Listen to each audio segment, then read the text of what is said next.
You are mentioned 228 times, Yeah, news. including footnotes.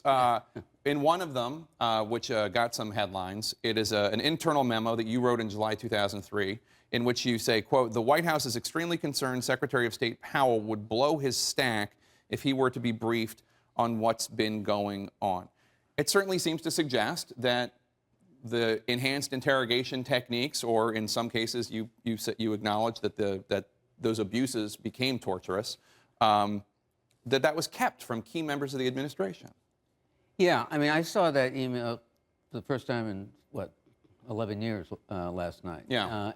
And now I do remember it, and obviously it's my email, and I wrote it, and that was the sentiment expressed by some White House lawyers at that time. Isn't that messed up, though? I mean, why would anybody want to keep it from the Secretary of State? Well, look, at the CIA, for something, a program like this, we don't advocate keeping secrets from the Secretary of State.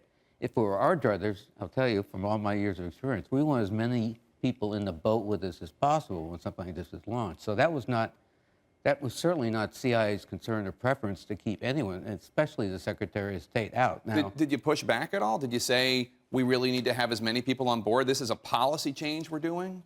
well, we did. Again, I'm going on memory here. The email refreshed some of it. But as I recall, we went back and said, we've always briefed Secretaries of State on covert action program. And in fact, Secretary Powell was briefed. And as it turned out, he did not blow his stack. Mm-hmm.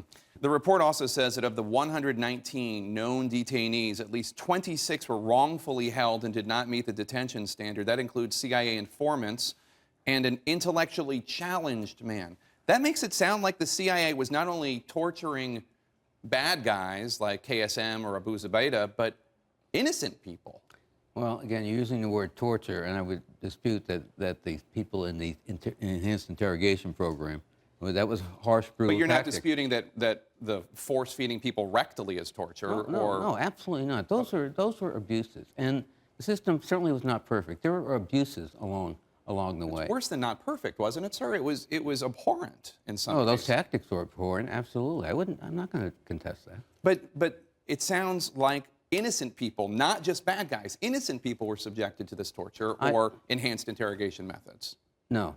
I can tell you, no innocent people were exposed to or under the enhanced interrogation program. I think, again, what this report might be alluding to, there are other categories of prisoners not in the enhanced interrogation program. And it was among those prisoners that there was, unfortunately, some abuse. They were not in the so-called black sites. They were in other facilities. But sure, I mean, I will not dispute the fact that there were abuses, some very serious abuses, which we, CIA, when we found out our people had gone beyond the limit, reported them to the Department of Justice for possible criminal action.